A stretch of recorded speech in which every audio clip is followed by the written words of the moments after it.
Colorado's mountains hold more than beauty. They hold secrets, ghostly whispers, and chilling encounters that never faded with time. Today, we bring 13 of Colorado's most haunting legends back to life. Number 1, the Tommyknockers, spirits of the mines. Deep in the shadowy mines of Colorado's Rocky Mountains, miners once whispered about strange little beings called Tommyknockers. These mysterious creatures, said to be no taller than a child, wore tattered mining clothes and carried tiny pickaxes and lanterns. Some believed they were spirits of dead miners trapped underground forever.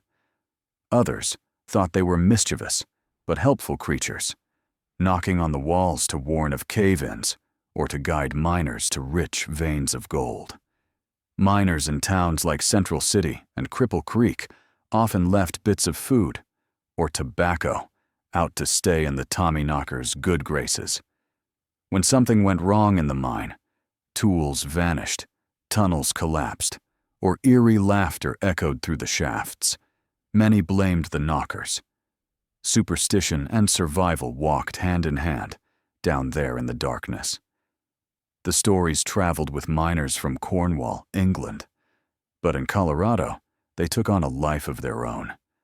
Some old-timers claimed they'd seen green eyes glowing in the shadows or heard tapping sounds with no human source nearby. One miner swore that after leaving a portion of his lunch for the knockers, he discovered a pocket of gold that had been overlooked for years. Today, ghost tours and storytellers still share the legend of the Tommyknockers. In the deepest parts of abandoned mines, some say you can still hear the soft, rhythmic knocking, warning or waiting for the next unsuspecting visitor. Whether protectors or pranksters, these little mine spirits remain one of Colorado's most enduring mysteries, a reminder that not all that glitters in the mountains is gold, and not all that knocks wants to be found. Number 2, the ghosts of the Stanley Hotel, Estes Park's eternal guests. Nestled in the Rocky Mountains, the Stanley Hotel is known for its grand views, luxurious halls, and eerie tales whispered through time. Built in 1909 by Freeland Oscar Stanley, the hotel was meant to be a peaceful mountain retreat. But guests and staff soon noticed strange occurrences. Pianos playing on their own, doors closing with no one around, and ghostly figures drifting through the halls. One of the most well-known spirits is Flora Stanley, the original owner's wife, who still plays her antique piano in the ballroom. Staff members have reported hearing delicate melodies when the room is completely empty, only for the music to stop abruptly when someone enters. Others claim to see a man in a formal suit standing silently on the staircase or in the lobby, Mr. Stanley himself, still keeping watch over his prized possession. Room 217 is especially famous.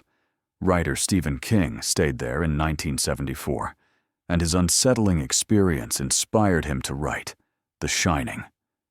He reported waking in the night to a vivid dream of his young son being chased down the corridor, a nightmare so real it compelled him to start writing his horror masterpiece the very next morning.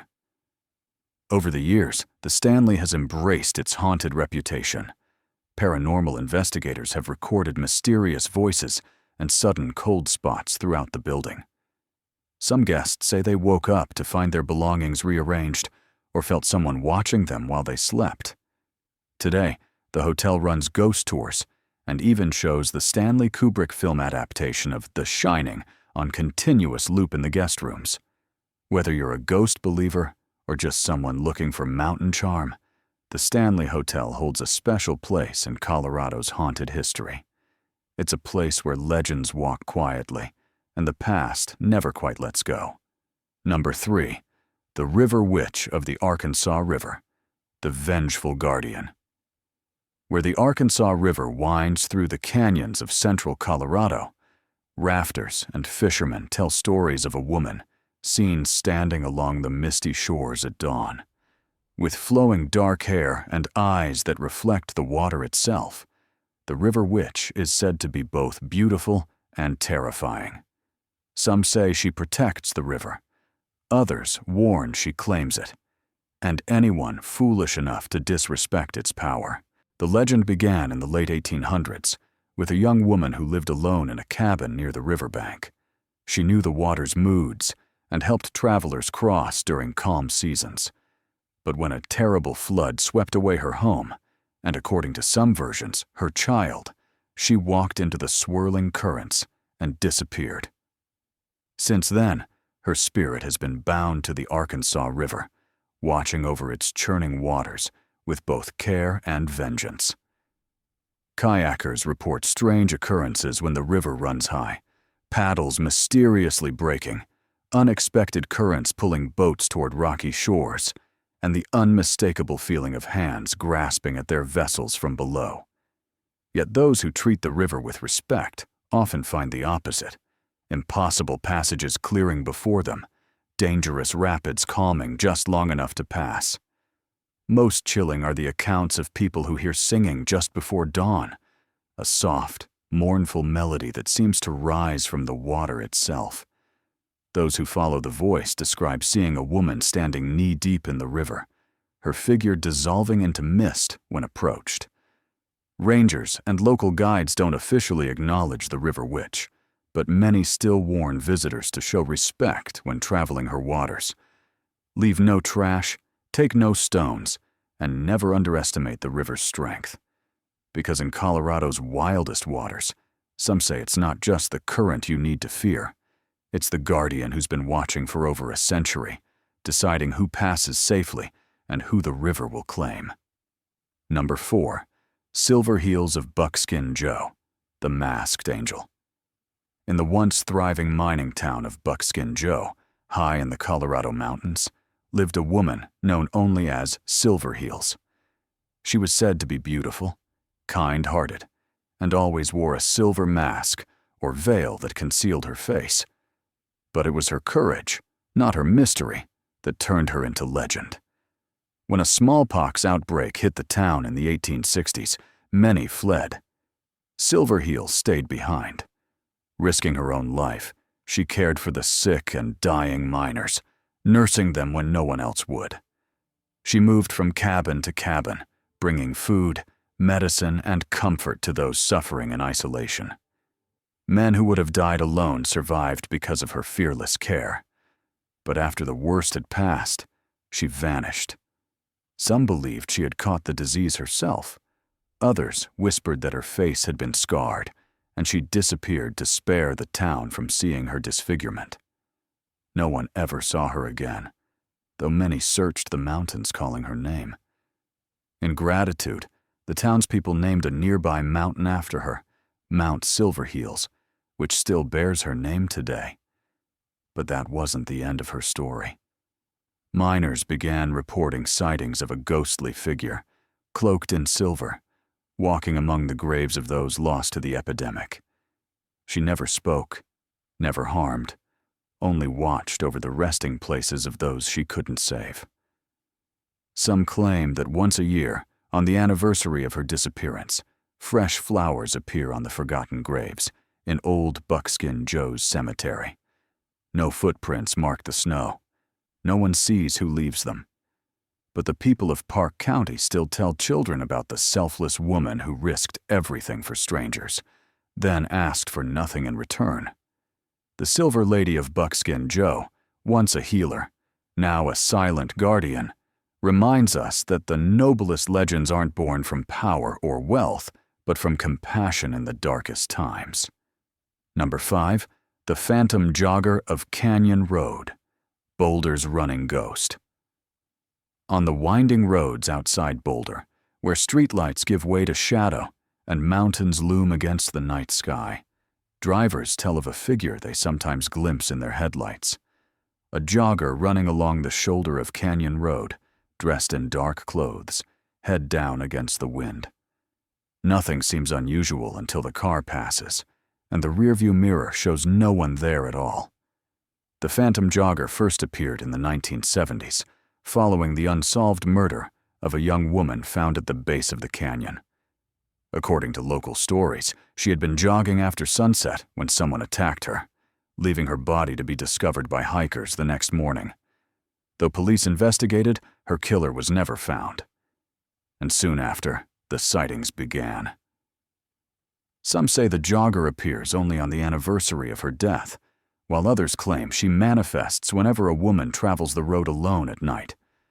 Drivers report a cold spot that fogs their windows as they pass the spot where she was found. Others describe their car engines suddenly stalling or their radios switching to static before returning to normal a few hundred feet later. A Boulder police officer once reported following what he thought was a late-night runner, concerned for their safety on the dark road. When he pulled alongside and rolled down his window to offer a ride, there was no one there, just cold, empty air and the unsettling feeling of being watched. Canyon Road has been improved over the years, with better lighting and wider shoulders, but the Phantom Jogger still makes her presence known. Some believe she's trying to warn women of danger. Others think she's searching for her killer or reliving her final moments in an eternal loop. Whatever the truth, locals still warn each other to drive carefully around the canyon curves after dark. Because on Boulder's loneliest road, you're never quite as alone as you think. Number 6. The Slide Rock Bolter, the mountain predator. High up in the steep mountains of Colorado, old-time lumberjacks and miners used to speak of a creature that lurked where no man dared stay too long. They called it the Slide Rock Bolter, a massive beast with skin like bark, a mouth as wide as a mine shaft, and a hunger for anything that moved beneath its perch. According to legend, the bolter would latch onto mountain ridges with its strong tail, waiting patiently for a target to pass below. When something, or someone, entered its range, the creature would release its grip and come sliding down the slope like a rock slide, jaws open wide. It was so heavy that it crushed trees and boulders on the way down, swallowing entire logging camps in one terrifying gulp. Then it would climb back to another peak, using its tail to anchor itself and wait again. Old loggers swore they could spot a bolter by the smooth track it left behind on a mountainside, a barren path where nothing grew.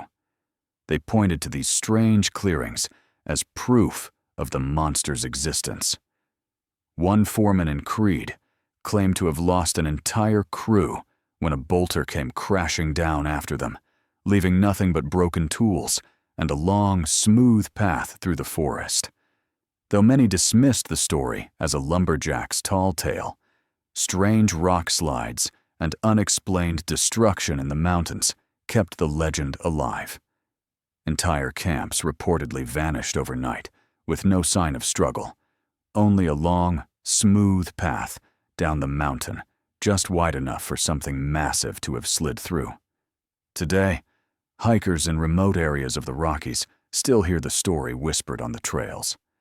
Some even claim to have seen massive drag marks in places where no machines or animals have traveled.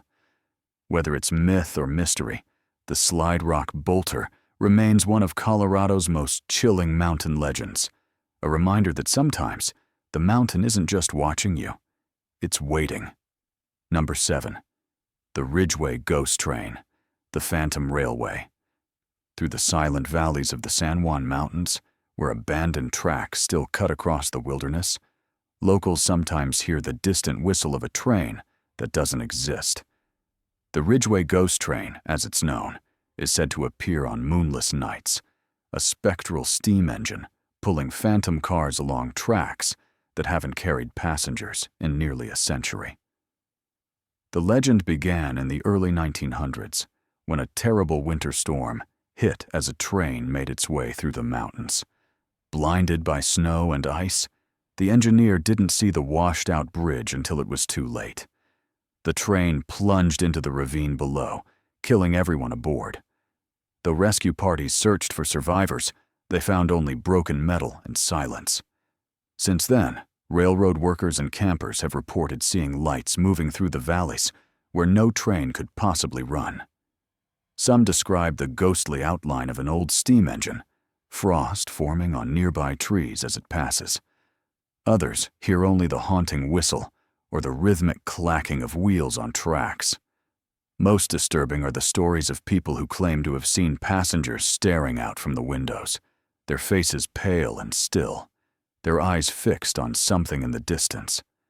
A rancher near Ridgeway swore that one winter night he heard the train whistle and went to his window to see a full passenger train moving silently across his property, though the tracks had been removed years before.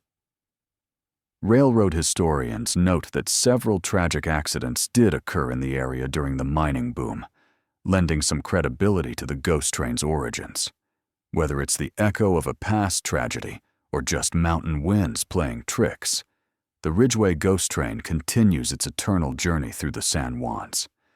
Hikers and campers in the remote valleys are still sometimes startled awake by the sound of a whistle, where no trains have run in living memory. A reminder that in Colorado's mountains, the past never fully disappears. Number 8. Denver International Airport Conspiracy. Gateways beneath the plains. Rising from the flat plains east of Denver, the white peaks of Denver International Airport stretch toward the sky like a modernist mountain range. Since its troubled construction and delayed opening in 1995, DIA has inspired more dark legends and conspiracy theories than any other building in Colorado. The strange artwork throughout the terminal feeds the myths. Gargoyles watch from suitcases.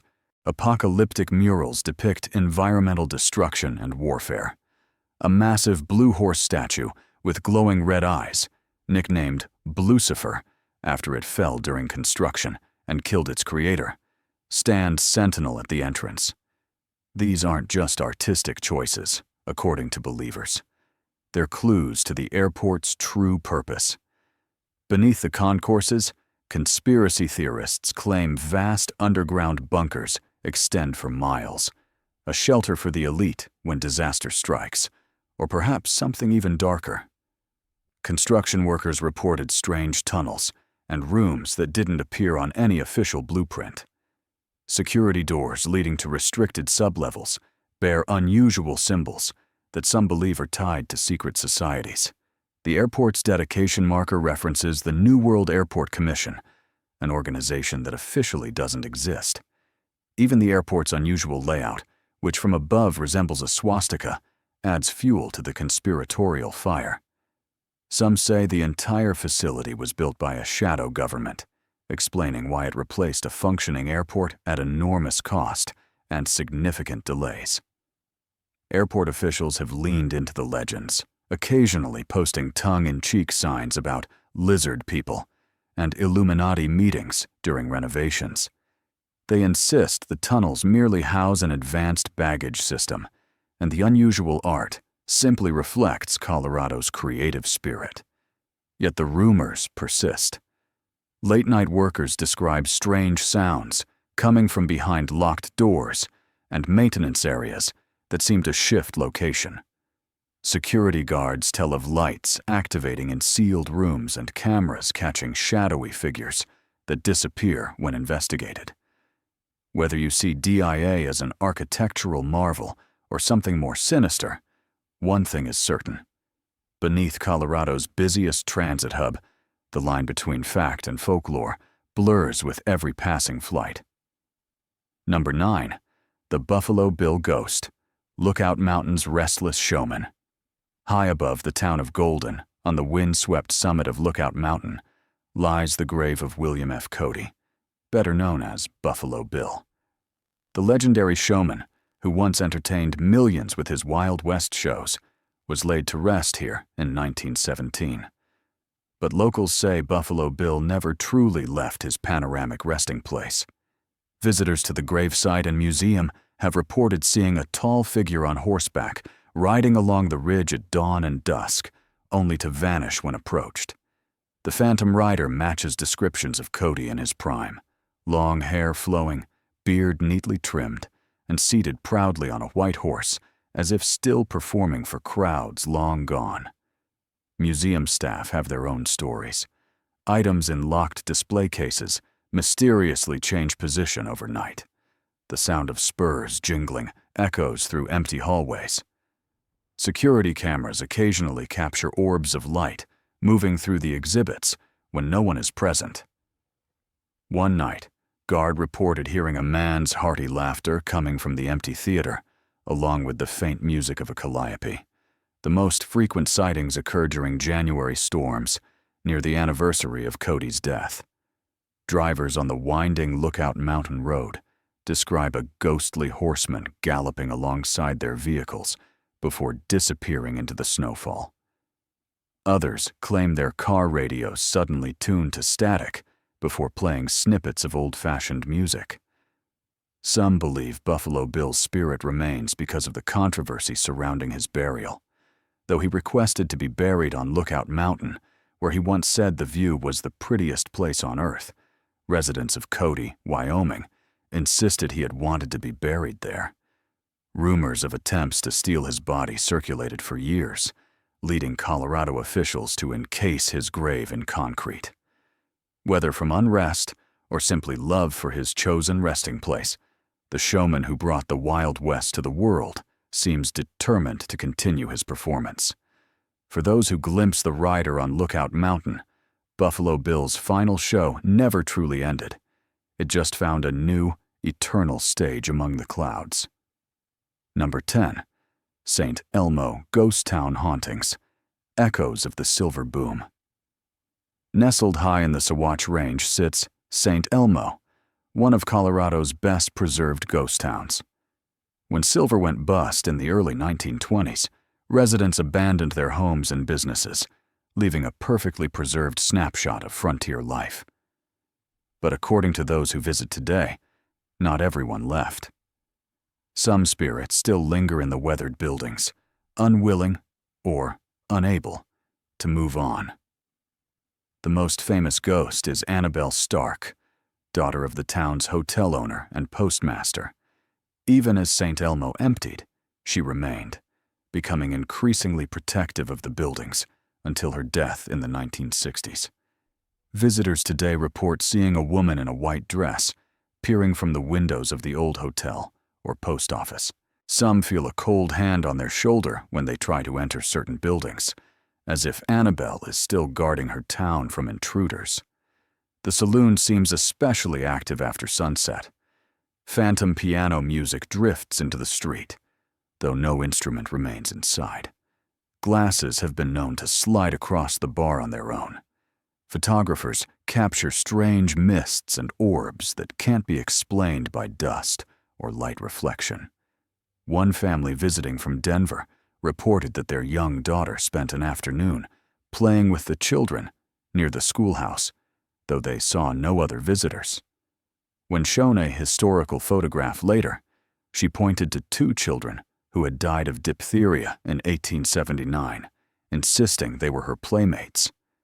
Park rangers who monitor the historic site have heard footsteps on wooden floors above them when alone in single-story buildings.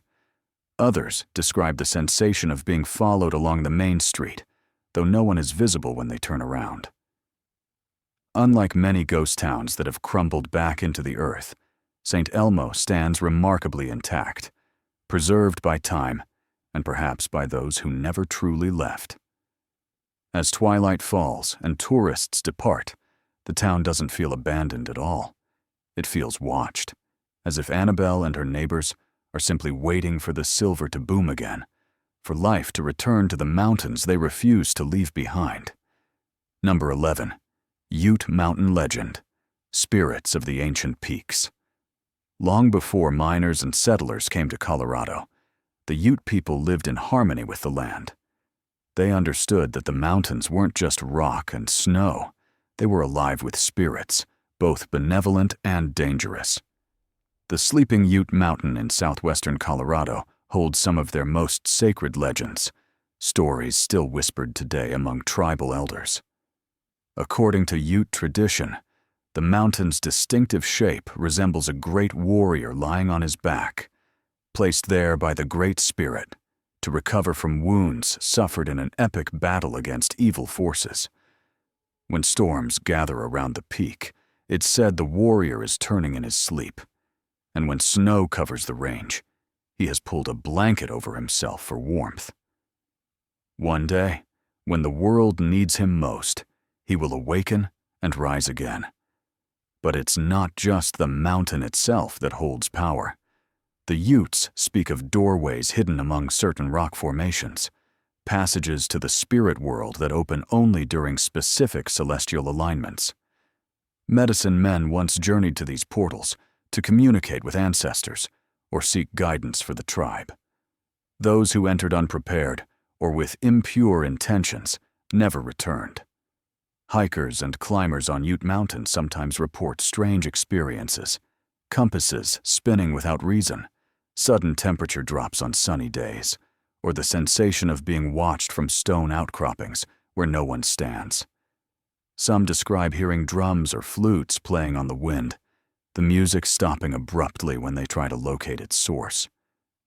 Park rangers and archaeologists working in the area have found artifacts in places recently searched, as if deliberately placed for them to find. Others have seen smoke from fires that leave no ash or campsite behind.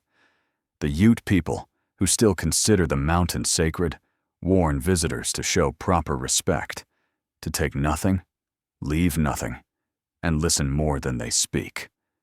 Because in the ancient peaks of Colorado, the oldest spirits still watch, judge, and remember those who pass through their domain. Number 12.